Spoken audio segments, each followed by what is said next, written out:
Ele chegou no sítio com uma mala de lona, um chapéu de palha desbotado e a conta no banco raspando o fundo. A terra estava tomada de mato. A casa parecia que ia cair na primeira chuva mais séria. O curral estava vazio, a cerca no chão.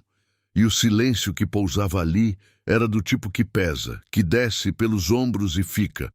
Todo mundo na região dizia que Dito Cândido tinha ficado doido de vez. Homem de quase 60 anos, sem emprego, sem família por perto, gastando o último que tinha num lugar que o próprio tempo havia desistido. Mas Dito sabia de uma coisa que os outros não sabiam. Quando o homem não tem mais nada a perder, ele finalmente fica livre para ganhar. Fica até o final dessa história, porque o que esse caipira fez com aquele pedaço de terra vai te surpreender. E me conta aqui nos comentários. De onde você está assistindo isso agora? No interior de Minas Gerais, onde as estradas de terra vermelha se abrem entre morros cobertos de capim e os anos passam num ritmo que a cidade nunca entendeu? Havia um homem chamado Dito Cândido que passou a vida inteira trabalhando em chão alheio. Dito era boiadeiro de profissão e de alma. Aprendera o ofício ainda menino, tocando gado atrás do pai, cruzando pastos imensos com o sol nas costas e a poeira nos dentes, dormindo sob céu aberto quando a tropa não chegava ao destino antes da noite fechar. Era trabalho duro, de corpo inteiro, do tipo que não aparece em carteira assinada nem em diploma na parede, mas que sustentou fazendas e famílias por gerações naquele pedaço do Brasil. Passou 40 anos servindo à Fazenda Boa Esperança, propriedade de seu Valdemar, homem justo e de palavra que havia herdado a terra do pai e a tratado com o mesmo respeito. Dito conhecia cada palmo daquele chão como quem conhece o rosto de um velho amigo. Sabia onde o capim crescia mais alto depois da chuva, sabia qual curva do rio enganava o gado novo, sabia o nome de cada boi pelo jeito que andava. Não era funcionário, era parte da fazenda, da mesma forma que a mangueira velha do terreiro era parte da fazenda. Quando seu Valdemar morreu, os filhos que moravam em Belo Horizonte herdaram a terra e não herdaram o amor pelo que ela representava. Em menos de 6 meses, a Fazenda Boa Esperança tinha novo dono, um grupo de investidores da capital que queria transformar o pasto em plantação de eucalipto. Não havia lugar para boiadeiro em negócio de eucalipto. Dito recebeu a notícia numa tarde de quarta-feira, sentado na mesma varanda onde havia tomado café por 4 décadas, da boca de um rapaz de terno que não sabia o nome de nenhum dos bois. A indenização veio depois de muita espera e de uma advogada que cobrou caro pelo pouco que fez. O que sobrou era uma quantia que qualquer pessoa de bom senso chamaria de pouco. Dito chamou de começo. Tinha 62 anos quando assinou a escritura num cartório da cidade pequena, com a caneta que o escrivão emprestou porque a sua havia secado no bolso. O escrivão era homem novo, de óculos finos, que olhou os documentos com aquela pressa de quem tem mais clientes esperando do lado de fora. Assinou sem fazer cerimônia. Dobrou a escritura com cuidado, guardou no bolso de dentro da camisa, perto do peito, e saiu andando devagar pela calçada de paralelepípedo. Do lado de fora, encostado na parede da farmácia, seu compadre Lelé esperava para dar carona. Lelé era homem de riso fácil e língua mais fácil ainda, e quando viu Dito sair do cartório com aquela expressão quieta, não resistiu. Então, compadre, comprou mesmo? Comprei. E não se arrependeu, não? Dito colocou o chapéu de volta na cabeça, ajustou a aba contra o sol da tarde e olhou para a rua vazia. Ainda não. Lelé balançou a cabeça com aquele sorriso de quem acha que sabe mais do que o outro, mas não vai brigar por isso. Não disse mais nada. Mas Dito sabia o que ele estava pensando, porque era o que todo mundo estava pensando. Que havia enlouquecido, que a demissão havia mexido com a cabeça, que homem de mais de 60 anos não comprava terra para plantar, comprava sossego para morrer. O sítio havia pertencido a seu Tertulino, homem que vivera sozinho por décadas após perder a mulher cedo demais. Morreu sem deixar herdeiro direto, e a propriedade ficou engolida pela burocracia de inventário por tempo demais, até que os custos superaram o valor aparente, e um sobrinho distante resolveu se livrar pelo que pagassem. Dito soube da venda por acidente, ouvindo dois homens comentando no balcão do armazém sobre o absurdo de uma terra daquele tamanho não ter comprador. Ninguém queria. A região era boa, mas aquele sítio específico tinha fama de difícil, de terra cansada, de lugar que dava trabalho demais para retornar de menos.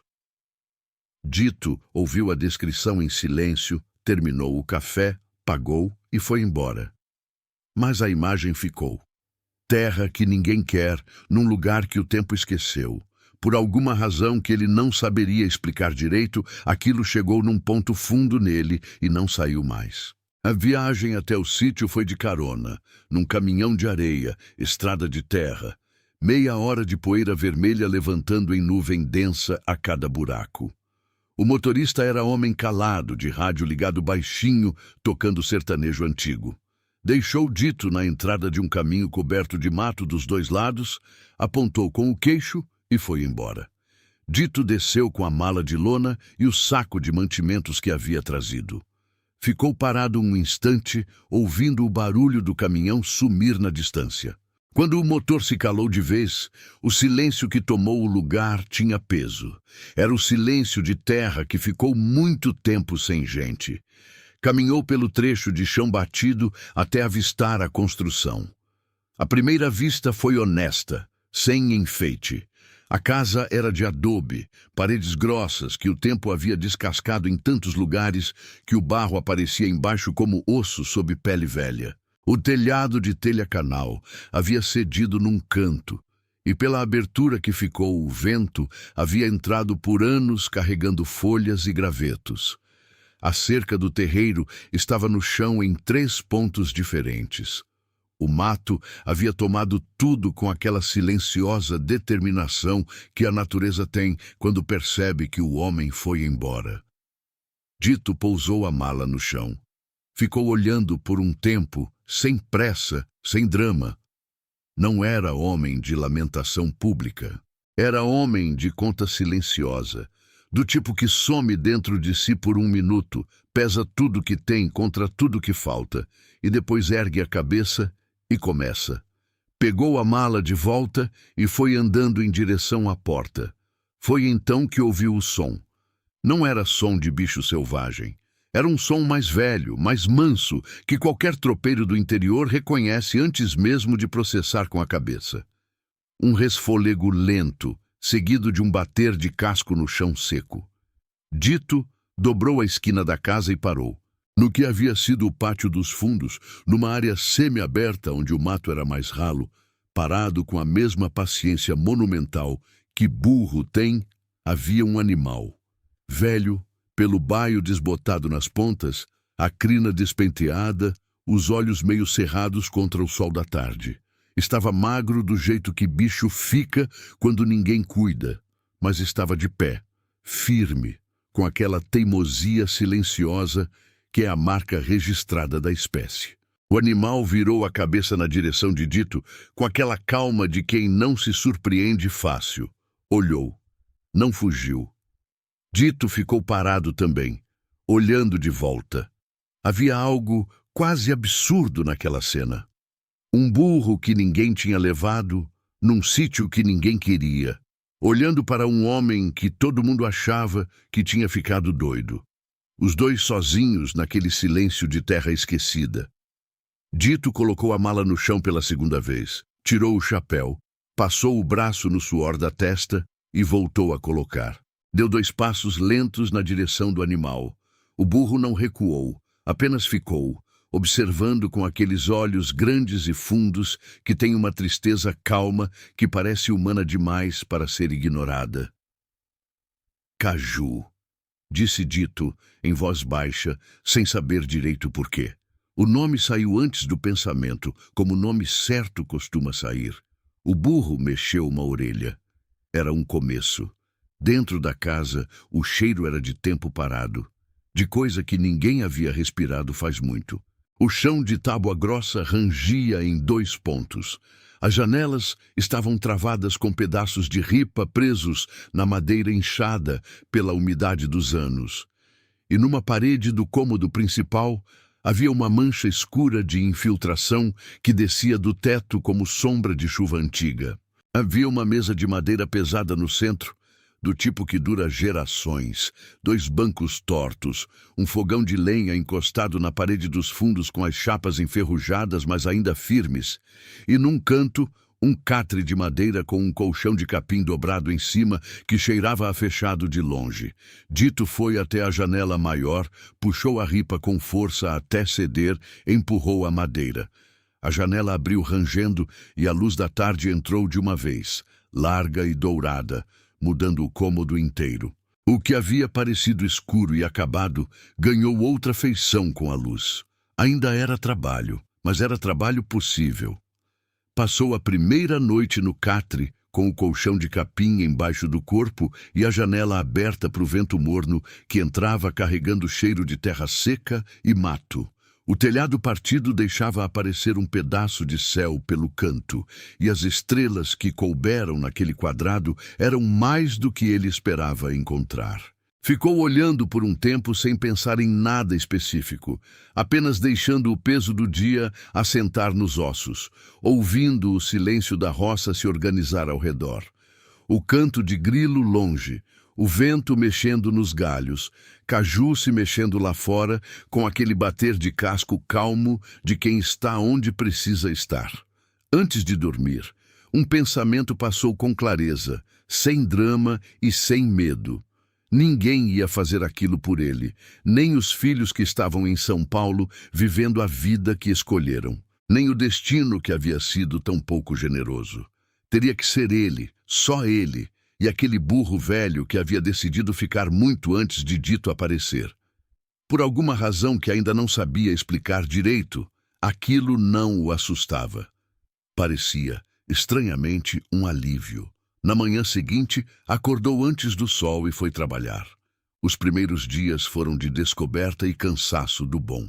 Dito acordava no escuro, porque o corpo de quem viveu a vida inteira no ritmo da roça não sabe dormir até tarde, e saía andando pelo terreno com os olhos ainda ajustando à claridade que chegava devagar pelos morros. Havia muito para fazer. A lista era tão comprida que ele aprendeu rápido a não tentar enxergá-la inteira, porque quem olha para o tamanho do trabalho de uma vez desanima antes de começar. Então, foi por partes. Um dia, a cerca do terreiro, que havia caído em 3 pontos e precisava de arame e estaca nova. Outro dia, o fogão de lenha, que pediu limpeza nas chapas, ajuste nas peças soltas e uma primeira fornada de gravetos só para testar se pegava fogo sem fumaça demais. Pegou. Pequenas vitórias, mas vitórias. Caju precisava de cuidado, e nisso Dito não precisou aprender, porque burro ele entendia desde menino. O animal estava magro e com os cascos compridos demais, descuidados pelo tempo. Dito buscou ferradura emprestada na venda da estrada, aparou os cascos com a paciência que o serviço exigia, aumentou a ração com o que tinha disponível. Na primeira semana, Caju ainda andava com aquela cautela de bicho que aprendeu a se virar sozinho e não confia fácil em mão alheia. Na segunda semana, quando Dito chegava de manhã, o burro já vinha andando na direção dele com aquela calma de quem decidiu que o outro é de confiança. Era o tipo de coisa pequena que, naquele começo difícil, valia mais do que parecia. Foi numa manhã da segunda semana que apareceu Zé Preto. Dito estava capinando à beira da cerca do lado do poente quando ouviu passos do outro lado da divisa e levantou os olhos. Um homem velho, de uns 70 anos, pele escura curtida pelo sol de décadas, chapéu de couro gasto na cabeça, calça de brim dobrada na barra, parado na borda da propriedade vizinha, olhando com aquela expressão fechada de quem observa, mas não se entrega. Dito parou de capinar. Os dois ficaram se olhando por um instante sem dizer nada. Foi Zé Preto quem falou primeiro, com a voz grossa de quem não usa muito. Você é quem comprou. Não era pergunta. Sou, respondeu Dito. Zé Preto olhou ao redor do terreno com aquela calma lenta de quem está fazendo julgamento próprio, sem pressa de concluir. Tá sozinho? Tô. Outro silêncio. Zé Preto olhou para Caju, que pastava perto da mangueira velha do terreiro. Algo no rosto do homem mudou por um segundo, tão rápido que Dito quase não viu. Depois, voltou à expressão fechada de antes. O burro era do Tertulino, disse, com um peso estranho na voz que Dito notou, mas não soube nomear na hora. Sei, respondeu Dito. Ficou. Zé Preto assentiu devagar. Ficou mais um momento parado, como se estivesse decidindo alguma coisa dentro de si. Depois virou e foi embora sem mais conversa, sumindo pela vegetação do lado de lá, com aquela passada tranquila de homem do campo que não precisa de estrada para saber onde está indo. Dito ficou olhando o lugar onde ele havia desaparecido por alguns segundos, depois voltou à capina. Mas o peso estranho na voz do velho, quando falou do burro, ficou guardado. Na semana seguinte, Zé Preto apareceu de novo. Desta vez, com uma enxada nova encostada no ombro, que pousou do lado de cada cerca, sem pedir licença e sem explicar. A sua tá cega, disse, apontando com o queixo para a enxada de Dito. Essa você pode usar enquanto afila a outra. E foi embora antes que Dito pudesse responder. Era aquele jeito antigo de fazer amizade no interior, sem cerimônia e sem discurso, onde o gesto vale mais do que qualquer apresentação. Dito usou a enxada. Quando a devolveu 2 dias depois, deixou do lado de cada cerca, junto com um pedaço de queijo que havia comprado na venda. Não precisava explicar nada. Zé Preto entenderia. Foi nessa época que Dito começou a descobrir o que o sítio ainda guardava debaixo do abandono. O pomar era a maior surpresa. Maior, escondido pelo mato que havia crescido sem controle. Havia pés de fruta que o velho Tertulino havia plantado em algum tempo mais próspero e que continuaram crescendo e frutificando, ignorando solenemente o fato de que ninguém os havia cuidado.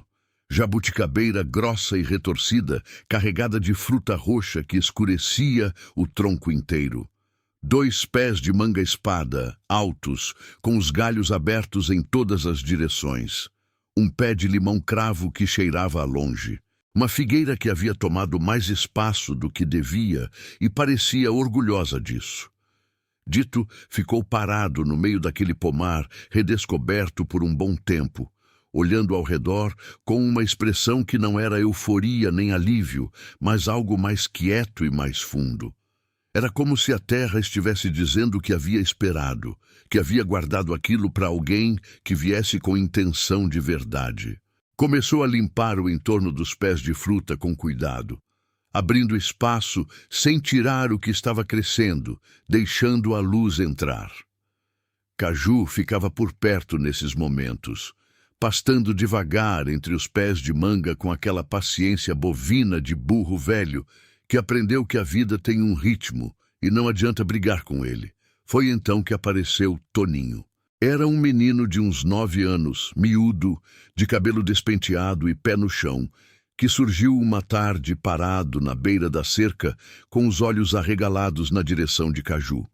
Filho de Argemiro, peão que trabalhava numa propriedade vizinha, o menino havia ouvido falar do burro velho e vindo ver por conta própria, com aquela coragem tranquila que criança do interior tem quando a curiosidade fala mais alto que o bom senso. Dito o viu parado ali e ficou esperando. Não era homem acostumado com criança. Os próprios filhos haviam crescido mais na ausência dele do que na presença, anos de estrada, de tropa, de trabalho longe, e quando ele percebeu, já eram homens feitos, que o tratavam com o respeito distante de quem não sabe muito bem o que fazer com o pai.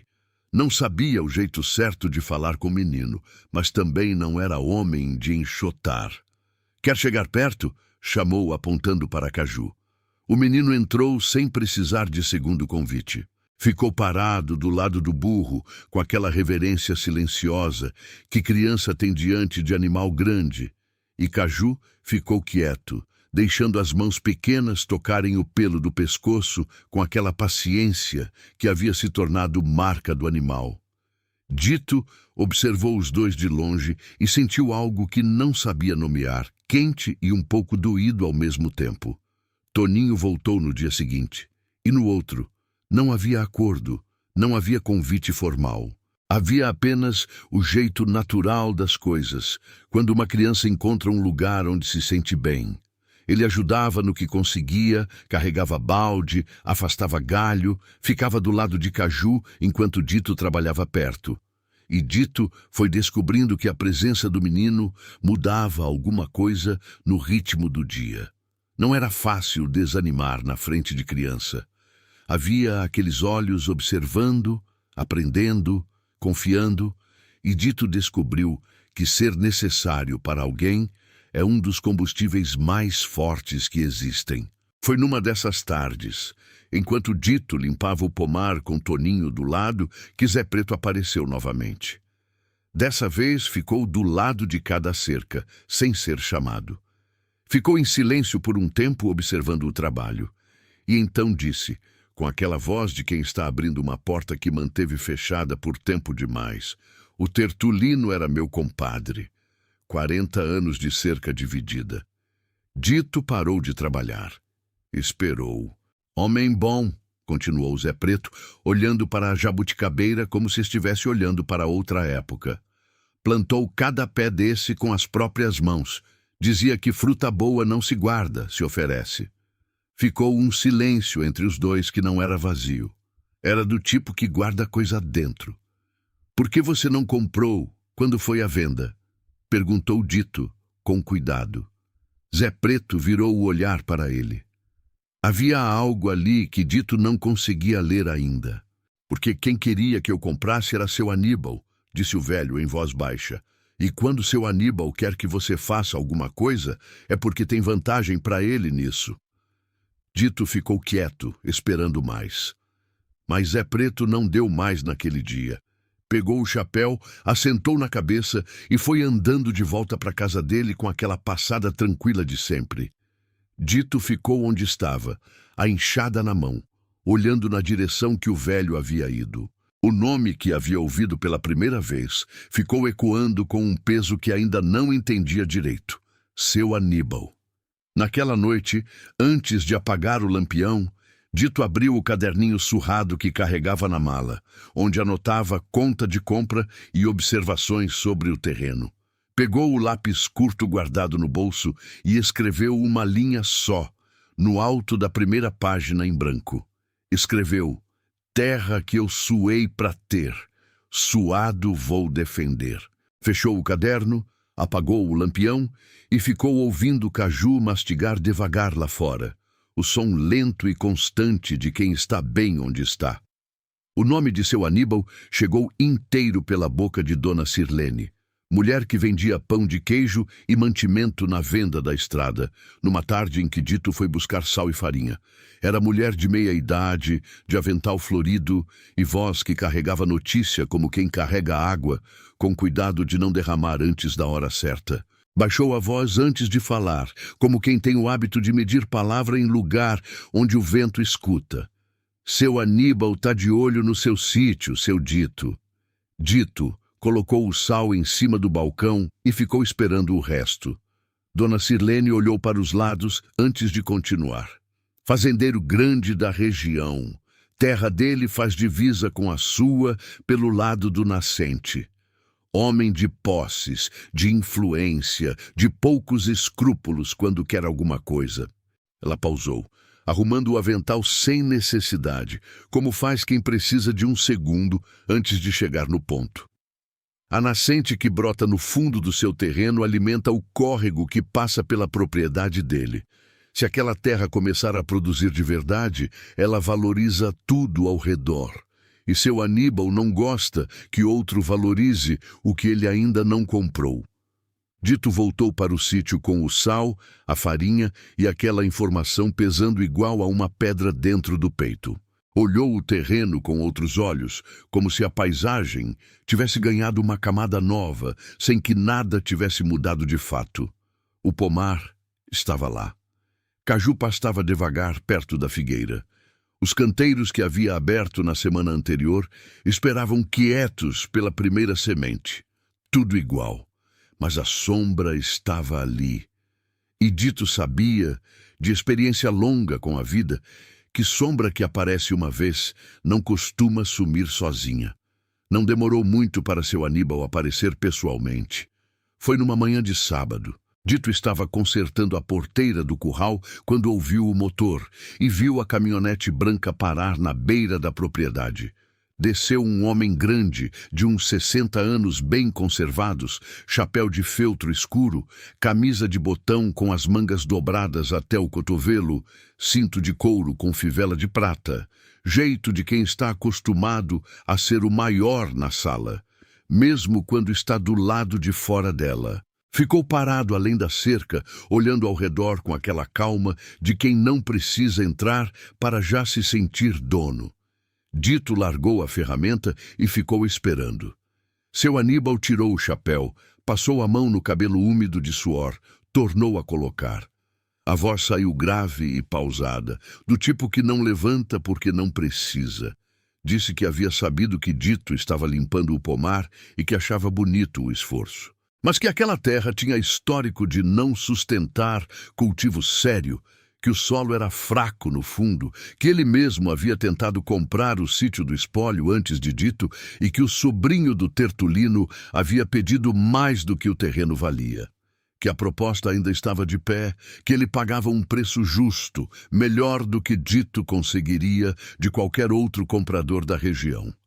Que às vezes o homem mais inteligente é o que reconhece quando o negócio é bom. Dito o ouviu do começo ao fim, sem interromper. Havia aprendido com o tempo que deixar o outro falar todo é vantagem, porque revela mais do que a pessoa pretende revelar. Quando seu Aníbal terminou, Dito disse apenas: "Não tô vendendo." Seu Aníbal deu um sorriso que não era sorriso de verdade.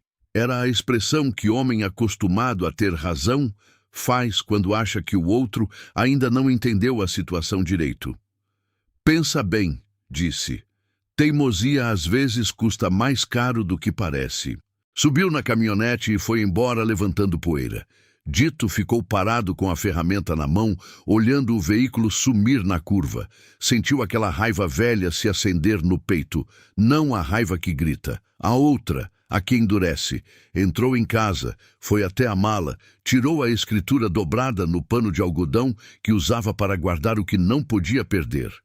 Abriu, olhou o papel por um tempo. O nome dele estava ali, com o carimbo do cartório e a assinatura do escrivão que havia feito aquilo, com a pressa de quem tinha mais cliente esperando. Dobrou de volta, guardou e foi retomar o conserto da porteira. A semana que se seguiu foi tranquila demais para ser tranquilidade de verdade. Dito já havia aprendido que quietude depois de ameaça costuma ser preparação, não desistência. E estava certo. Foi Zé Preto quem trouxe a notícia, chegando uma manhã mais cedo do que o costume, com aquela expressão fechada que o velho tinha quando carregava coisa séria. Sentou no banco da varanda sem ser chamado. Tirou o chapéu, colocou no joelho. "Seu Aníbal está em conversa com um primo que trabalha no cartório da cidade", disse, direto, sem enrolar. "Tem uma história de que a escritura do Tertulino tinha problema na planta original. Uma divergência de medida que ficou anos sem ninguém notar. O Aníbal quer usar esse erro para questionar se a venda foi válida." Dito ficou sentado na soleira, as mãos juntas na frente, quieto. Zé Preto esperou. E tem mesmo esse erro? Perguntou Dito. Tem, confirmou o velho. O Tertulino me contou uma vez. Um tabelião antigo mediu errado, faz décadas, mas o Tertulino dizia que tinha jeito de provar a medida certa, que ele havia guardado os documentos originais em algum lugar dentro do sítio. O velho parou, olhou para as tábuas velhas do assoalho da varanda. Só que ele nunca me disse onde. Os dois ficaram em silêncio por um tempo que pareceu longo. Por que você não contou isso antes? Disse Dito, sem acusação na voz. Era pergunta de verdade. Zé Preto ficou olhando para o chapéu no joelho por alguns segundos. Quando levantou os olhos, havia um peso neles que Dito reconheceu, porque era o mesmo que carregava quando pensava nos filhos que foram embora. Porque eu achei que o Aníbal ia deixar quieto, disse o velho em voz baixa. Porque eu sou velho e cansado e já perdi muita briga nessa vida. Pausou. E porque eu não queria me importar com mais uma terra que não era minha. Dito assentiu devagar. Não havia raiva nisso. Havia apenas dois homens velhos sentados numa varanda, cada um carregando o peso que a vida havia posto nos ombros sem pedir licença. Mas você veio me contar, disse Dito. Zé Preto tornou a colocar o chapéu na cabeça. Vem, disse e se levantou. Depois que o velho foi embora, Dito ficou na varanda por um tempo olhando o terreno. Toninho havia chegado mais cedo naquele dia e estava no pomar com Caju, tentando fazer o burro comer manga da mão com aquela insistência paciente de criança que não aceita não. Caju estava aceitando com aquela condescendência de animal velho que decide que vale a pena fingir que não sabe o que está acontecendo. Dito olhou aquela cena por um tempo. Pensou no menino. Pensou no que aconteceria com aquela rotina simples e boa se o sítio saísse das suas mãos. Pensou nos canteiros que havia aberto, nas mudas que havia plantado, no pomar que havia redescoberto. Pensou em tudo que havia construído com as próprias mãos naqueles meses de trabalho duro e teimoso. Levantou e começou a procurar. Passou o resto da manhã percorrendo a casa com aquela atenção de rastreador, olhando cada canto com olhos novos, procurando o esconderijo de um homem que ela nunca havia conhecido, mas que havia passado décadas naquelas paredes. Abriu o armário velho na cozinha, nada além de louça lascada e lata enferrujada. Verificou as vigas do teto no que dava para alcançar. Nada. Bateu nas paredes de adobe em busca de som oco. Em vão. Foi então que Caju entrou. O burro havia empurrado a porta da varanda com o focinho, como fazia às vezes quando queria atenção ou quando simplesmente resolvia que o lado de dentro era mais interessante que o lado de fora. Entrou com aquela calma soberana, os cascos batendo pesado nas tábuas do assoalho, e foi andando em direção à cozinha com uma determinação que parecia ter destino certo. Dito foi atrás, mais por hábito do que por razão. Caju parou no meio da sala e pisou com o casco dianteiro numa tábua do assoalho. A tábua cedeu mais do que devia, um afundamento curto e seco que produziu um som oco inconfundível.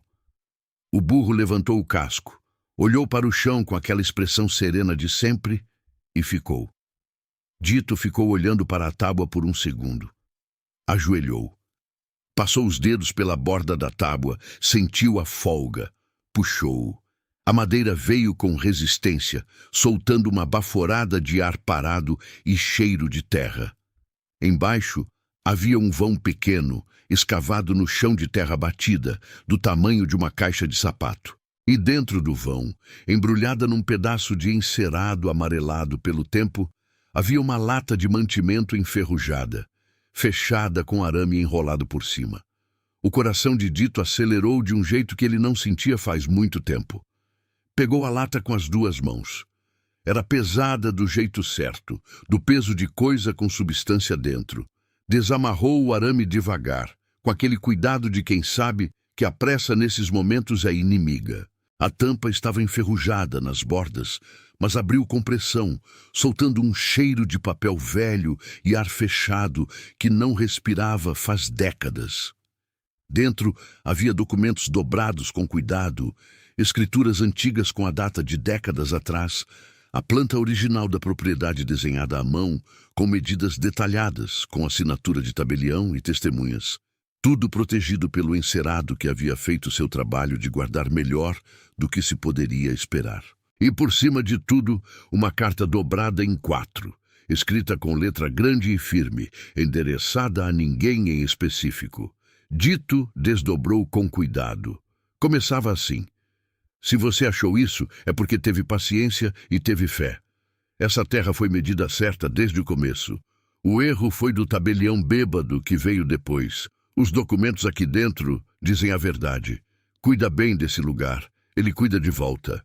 E assinado embaixo, com letra diferente, menor, como se tivesse sido escrito em outro momento: Tertulino Gonçalves da Silva.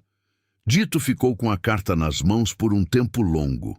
Toninho, que havia entrado atrás de Caju sem que ninguém percebesse, estava sentado no chão do lado, olhando em silêncio com aqueles olhos grandes de criança que entende que aconteceu alguma coisa importante, mesmo sem saber explicar o quê. O sol entrava pela janela aberta e fazia um quadrado de luz no assoalho de tábua velha. E lá fora, Caju havia voltado para o terreiro e estava embaixo da mangueira, mastigando com aquela calma monumental de quem fez o que precisava ser feito, e agora não tinha mais nada com isso. Dito dobrou a carta de volta com cuidado, juntou com os documentos e embrulhou tudo no encerado. Guardou dentro do pano de algodão onde ficava sua própria escritura. 2 documentos, 2 nomes, a mesma terra. A verdade estava ali. O que precisava agora era de alguém que soubesse o que fazer com ela. Na cidade havia um advogado chamado Dr. Eustáquio, homem de uns 65 anos, escritório pequeno na rua de trás da igreja matriz, placa de madeira entalhada na porta que havia sido bonita um dia e agora estava apenas honesta. Tinha fama de não cobrar o que o cliente não tinha, de não pegar causa que não acreditava e de ser o único advogado da região que seu Aníbal nunca havia conseguido comprar nem intimidar. Era exatamente por isso que Dito foi até ele. Soube do nome por Dona Sirlene, que soube de uma sobrinha que havia sido ajudada anos atrás numa questão de herança complicada. Dito foi numa segunda-feira de manhã, de ônibus, com os documentos embrulhados no pano de algodão, guardado dentro da camisa, do mesmo jeito que havia guardado a escritura no dia do cartório. Levou também o caderninho surrado de anotações, porque qualquer coisa que contasse a história daquele terreno era evidência, mesmo que fosse apenas conta de compra e observação de tempo. Doutor Eustáquio o recebeu sem pressa, ofereceu café, sentou do outro lado da mesa coberta de papéis e ouviu tudo do começo ao fim sem interromper uma vez. Quando Dito terminou, o advogado pegou os documentos, colocou os óculos de aros grossos e examinou com aquela atenção demorada de quem sabe que a pressa nesses momentos é inimiga. Ficou assim por um tempo que pareceu longo para Dito, que ficou sentado na cadeira da frente com as mãos juntas no colo, quieto. Doutor Eustáquio virou uma página, depois outra, voltou para a primeira, comparou com a escritura de Dito lado a lado. Tirou os óculos, esfregou os olhos, colocou de volta. Então, olhou para Dito por cima dos óculos com uma expressão que Dito não conseguiu ler de imediato. O senhor chegou até mim com a coisa mais rara que existe nesse tipo de disputa, disse. Chegou com a verdade documentada. Isso não acontece sempre.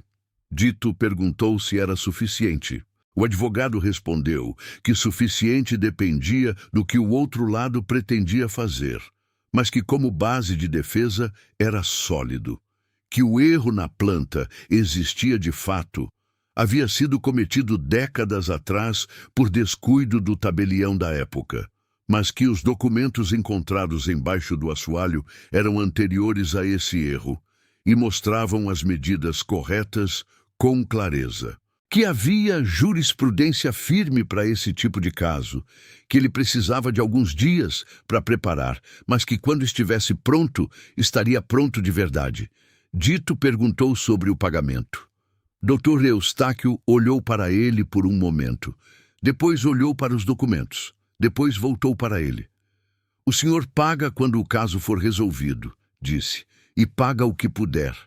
Dito ficou olhando para ele como quem está checando se é verdade. Era. Levantou, estendeu a mão. O advogado apertou com firmeza, as duas mãos calejadas se encontrando por cima da mesa cheia de papéis.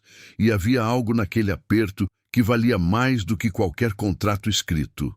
Seu Aníbal não demorou a agir. 3 dias depois da visita ao advogado, um oficial de cartório apareceu no sítio com um envelope na mão. Notificação formal questionando a regularidade do registro da propriedade com base na divergência de medidas na planta original. O documento tinha a aparência de coisa definitiva, carimbado, assinado, com linguagem técnica que parecia feita para assustar quem não conhece.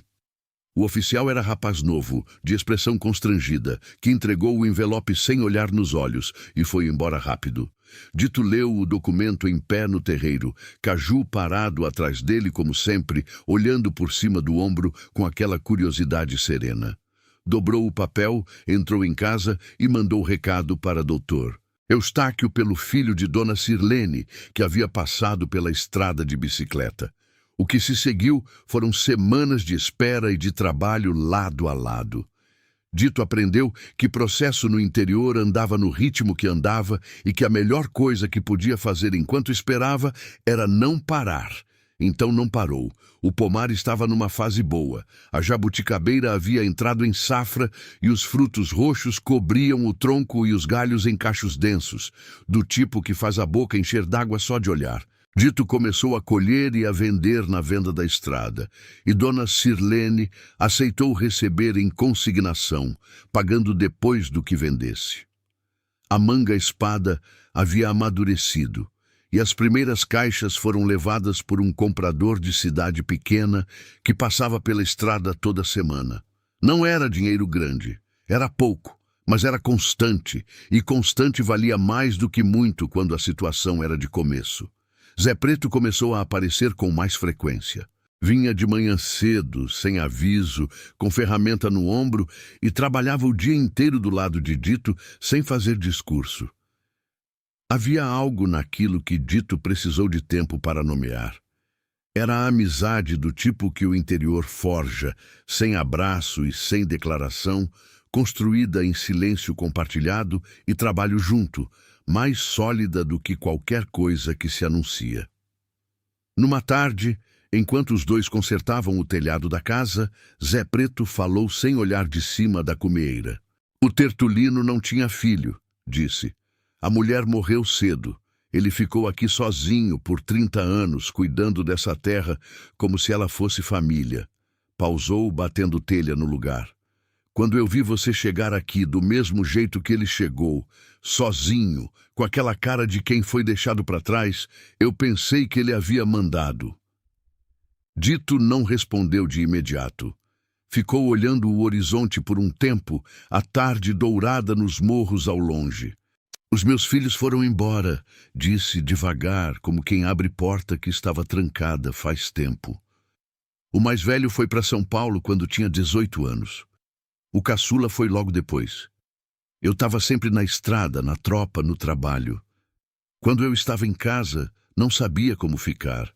Não sabia como ser pai dentro de 4 paredes. Zé Preto ouviu sem interromper. Eles não foram embora por maldade, continuou Dito. Foram porque eu nunca soube como segurar. Respirou fundo. Comprei esse sítio também por isso. Para ter algum lugar que fosse meu de verdade, que não dependesse de patrão nem de sorte, um lugar que eu pudesse dizer, eu fiz isso. O velho assentiu devagar, com aquela sabedoria quieta de quem já enterrou muita coisa e aprendeu que a vida tem mais chances do que parece. Então faz, disse Zé Preto, simplesmente. E voltaram ao trabalho. A audiência foi marcada para uma quinta-feira do mês seguinte.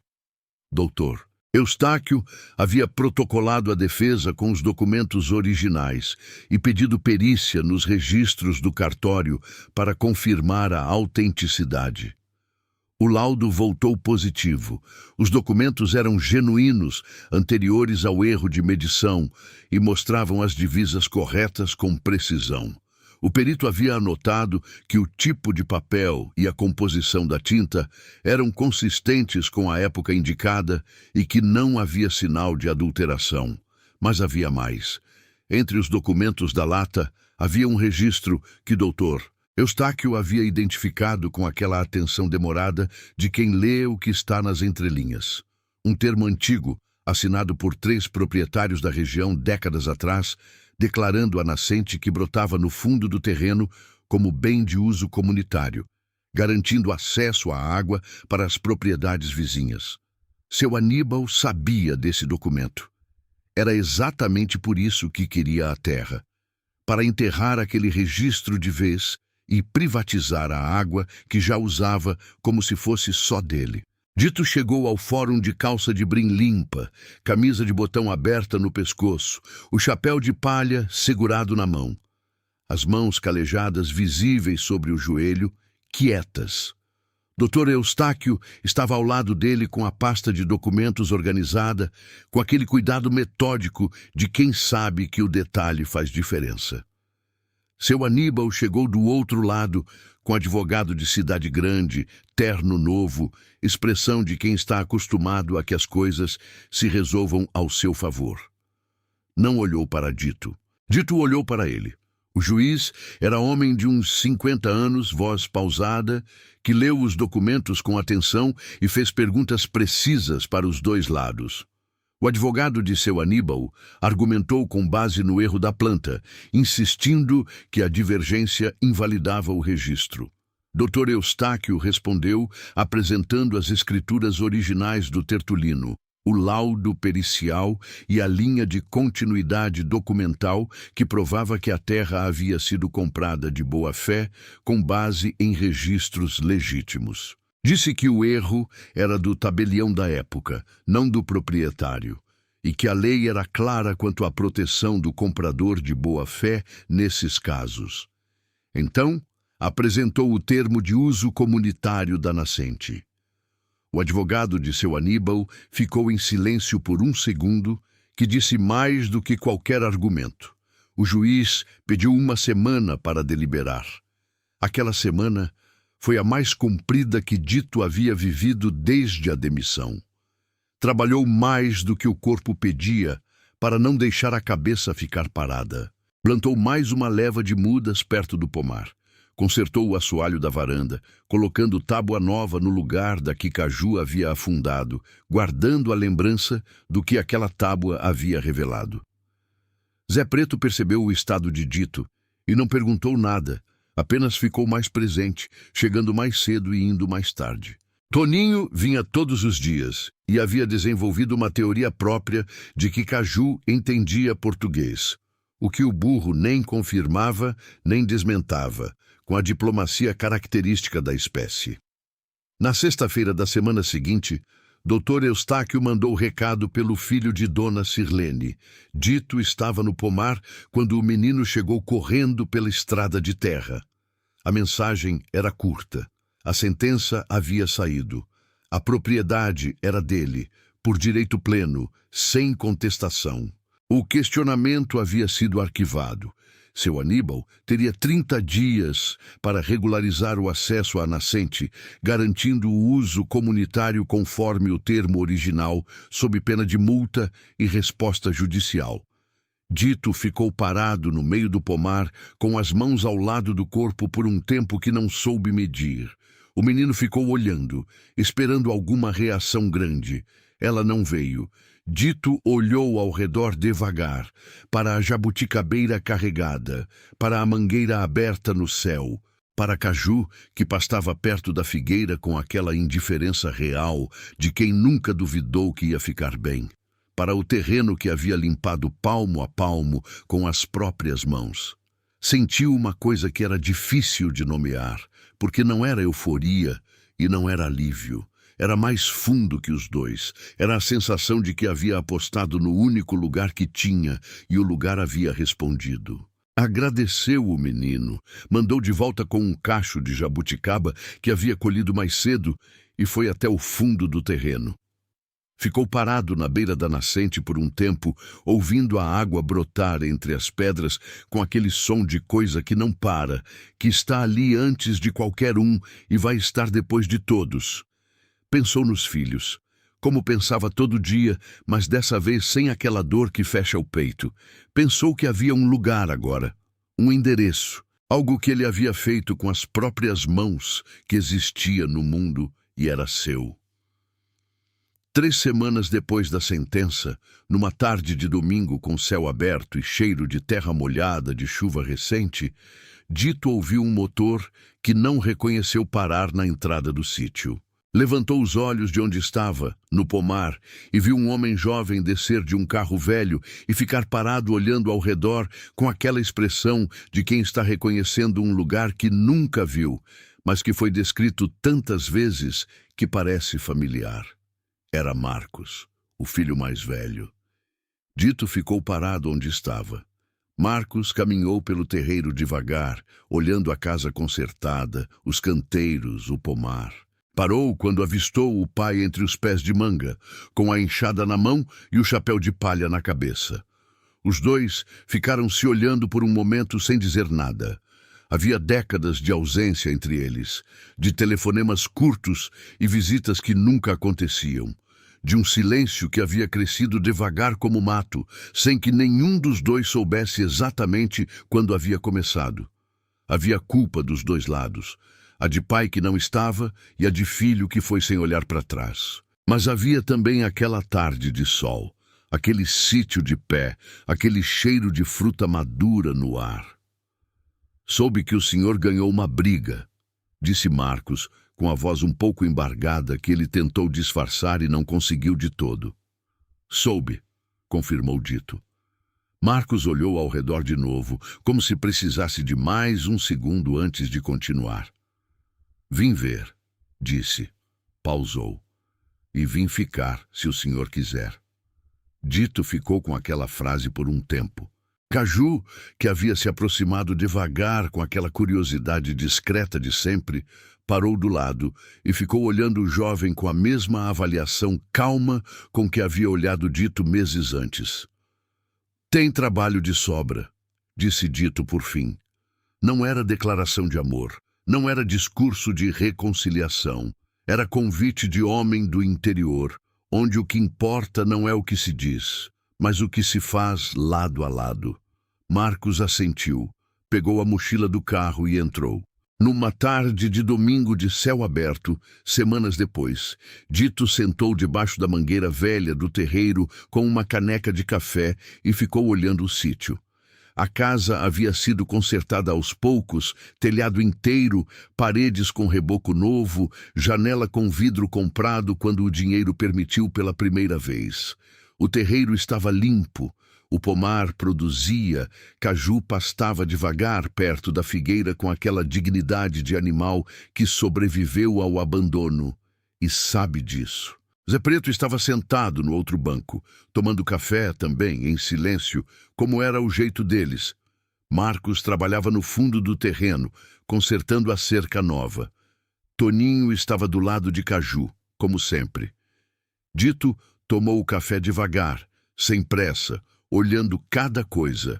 Não havia nada grandioso naquela cena. Era um sítio pequeno, num lugar sem nome famoso, no interior de Minas, com uma mangueira velha que havia ficado quando tudo ao redor havia sido abandonado. Mas era dele.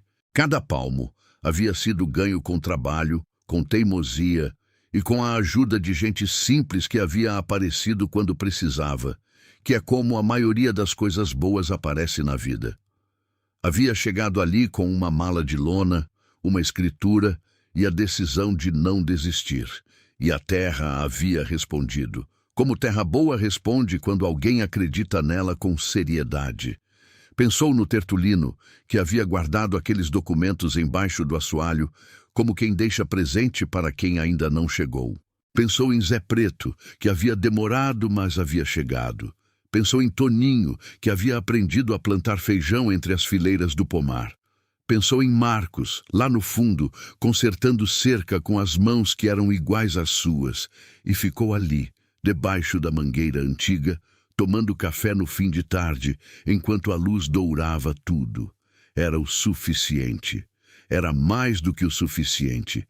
Era finalmente lar. Tem gente que olha para o que sobrou e só consegue ver o que falta. Tem gente que olha para o mesmo lugar e enxerga um começo. Dito Cândido não tinha quase nada quando chegou naquele sítio. Tinha uma mala de lona, uma escritura e a decisão de não desistir. E foi o suficiente para mudar tudo. Se essa história tocou algo em você, compartilha com quem precisa ouvir hoje. Às vezes, a história certa chega na hora certa. E se você ainda não se inscreveu no canal, faz isso agora. Tem muito mais história como essa esperando por você aqui.